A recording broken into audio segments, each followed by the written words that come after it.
한덕수 국무총리에 대한 탄핵 청구가 기각됐습니다. 비상계엄 선포 행위를 헌법재판관들이 어떻게 볼지 관심이었는데 이번에는 구체적인 판단이 나오진 않았습니다. 현장에 법조팀 취재기자 연결해서 들어보겠습니다. 김영수, 이경국 기자 전해주시죠.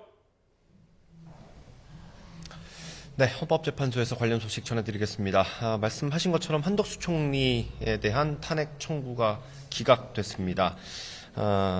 재판관들의 의견은 조금씩 갈렸는데요. 문영배 헌재소장 권한대행을 포함해 이미선, 김형두, 정정미, 김복형 재판관까지 5명은 기각 의견이었고요. 정계선 재판관은 인용 의견이었습니다. 정형식, 조한창 재판관은 각하 의견을 냈습니다. 탄핵 사유를 좀 설명드리고 각각 사안으로 들어가 보겠습니다. 한덕수 총리에 대한 탄핵 사유는 내란 행위 공모 또는 묵인 방조 의혹이었고요. 김건희 여사 그리고 최혜병 관련 특검 거부한 것도 있었습니다. 계엄 이후 한동훈 대표와 했던 공동 국정 운영 발표도 포함됐고요. 내란 상설 특검 후보자 추천 의뢰를 하지 않은 것, 국회가 선출한 헌법재판관 3명의 임명을 거부한 것까지 탄핵 사유에 들어가 있었습니다. 그렇다면 이경국 기자가 기각 의견 요지를 좀 설명해 주실까요? 네, 먼저 문형배, 이미선, 김영두, 그리고 정정미, 김복형 등 재판관 5명은 한 총리가 대통령으로부터 비상계엄 선포 약 2시간 전 관련 계획을 듣게 됐을 뿐 이를 이전부터 알고 있었다고 인정할 만한 증거는 없다고 판단을 했습니다. 또 계엄 선포 전에 의견을 듣고자 국무회의 소집을 건의한 건 사실이지만 계엄 선포의 정당성을 부여하기 위해서 소집을 건의하는 등 적극적인 행위를 했다고 인정하기도 어렵다고 판단을 했습니다. 특검법 거부 그리고 한동훈 전 국민의힘 대표와의 공동 국정운영 구상, 내란 상설 특검 임명 회피 등도 받아들여지지 않았습니다. 다만 재판관 4인은 한 총리가 헌법재판관 후보자 3명을 임명하지 않은 것은 헌법과 국가공무원법을 위반했다고 판단했습니다. 다만 헌재를 무력화할 목적이 있다고 보기는 어렵고 이에 따라서 파면 결정을 정당화할 사유는 없다고 판단을 했습니다. 다만 김복형 재판관은 이 헌법재판관 3명을 임명하지 않은 것마저도 헌법이나 법률을 위반했다고 보기는 어렵다는 입장을 밝혔습니다. 네, 이렇게 재판관 5명이 기각 의견을 냈고요. 인용 의견을 낸 재판관이 1명 있었습니다. 정계선 재판관인데 그러니까 한 총리를 파면해야 한다는 주장이었습니다. 한 총리가 헌법재판관을 임명하지 않은 것, 또 특검 후보자 추천을 의뢰하지 않은 것에 대한 법률 위반이 인정되고 또 이게 중대하다고 봤습니다.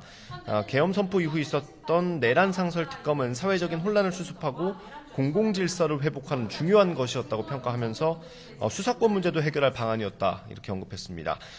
또 헌법재판관을 임명하지 않은 것에 대해선 헌재의 정상적인 역할을 할 수 없게 만드는 헌법적 위기 상황을 초래해 파면을 정당화할 정도로 중대하다라고 강조했습니다. 마지막으로 각하 의견 정리해 볼까요? 네, 대통령 권한대행에 대한 탄핵 소추 의결 정족수가 과반이냐 아니면 3분의 2 이상이냐 논란이 인바 있습니다. 정형식 조한창 재판관은 대통령을 기준으로 하는 가중 정족수죠. 3분의 2 이상의 찬성이 있었어야 한다 이렇게 판단을 했습니다. 이에 따라서 절차적으로 맞지 않기 때문에 한 총리에 대한 탄핵 소추 각하 의견을 밝혔습니다. 권한대행의 경우에는 대통령에 준하는 지위에서 직무를 집행하기 때문에 이 둘을 다르게 볼 이유는 없다고 판단을 한 겁니다. 이 두 재판관은 사례를 하나 들기도 했습니다. 예를 들어서 부처에 장관이 없을 경우 차관이 대행을 하는데 현행법상 차관은 탄핵소추 대상이 아니라서 그렇게 둘 지위를 구분해서 본다면 탄핵 자체가 불가능해지지 않겠느냐 이런 논리였습니다.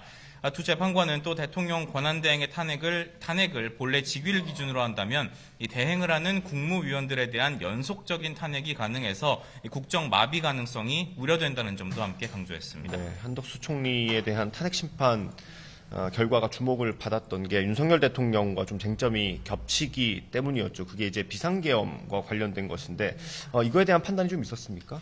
일단 한 총리 탄핵 사건 선고가 윤 대통령 탄핵 사건 선고의 예고편이 될 수 있다 이런 전망이 많이 나왔습니다. 한 총리가 비상계엄을 방조했는지 여부를 판단하기 위해서는 이 비상계엄의 위법성에 대한 판단이 선행돼야 한다라는 주장이었는데요. 그런데 헌재는 한 총리가 관련된 국무회의 부분에 대해서만 판단을 내렸고 비상계엄의 성격은 규정하지 않았습니다. 한 총리 탄핵 사건 선고 비상계엄 부분을 자세히 살펴보면 비상계엄 전후에 열린 이 국무회의와 관련한 한 총리의 행위와 관련한 판단만 있었습니다. 헌재는 계엄 선포 전 국무회의가 적법 절차를 갖췄는지에 대해서도 이 별도의 판단을 내놓지 않았습니다. 결국 오늘 한 총리 선고가 향후 있을 윤 대통령 탄핵 사건 선고의 힌트가 되기는 어려울 거라는 게 법조계의 대체적인 시각입니다. 네, 한덕수 총리는 오늘 선고 직후 곧바로 직무에 복귀를 했고요. 이제 윤석열 대통령에 대한 탄핵 심판 결과가 언제쯤 나올지 또 주목이 됩니다. 탄핵 소추안이 통과된 게 지난해 12월 14일이니까 그때부터 계산하면 오늘이 101일째 되는 날입니다. 지난달 25일에 마지막 변론을 했었죠. 그때부터로 쳐도 한 달 가까이 지났습니다. 역대 대통령 탄핵 사건 가운데 최장 심리 기록을 쓰고 있는 중인데 이번 주에는 좀 결과 나올 수 있을까요? 일단 오늘도 오후에 재판관들의 평의가 진행이 될 것으로 전망이 됩니다. 그래서 당장 오늘이라도 선고 날짜 공지가 가능하긴 합니다. 최근 헌재가 선고한 사건들을 보면 이틀 전에 날짜를 공지했는데요. 그렇다면 만약 오늘 공지를 한다면 수요일부터 가능성을 점쳐볼 수 있게 됩니다. 다만 수요일은 민주당 이재명 대표의 선거법 위반 사건 항소심 선고가 잡혀 있고요. 또 이날 전국 고등학생 모의고사가 예정이 돼 있는데 서울교육청이 선고일에 학교 휴교를 검토하겠다고 한 만큼 재판부에서도 이런 현실적인 고민을 할 수 있을 것으로 보입니다.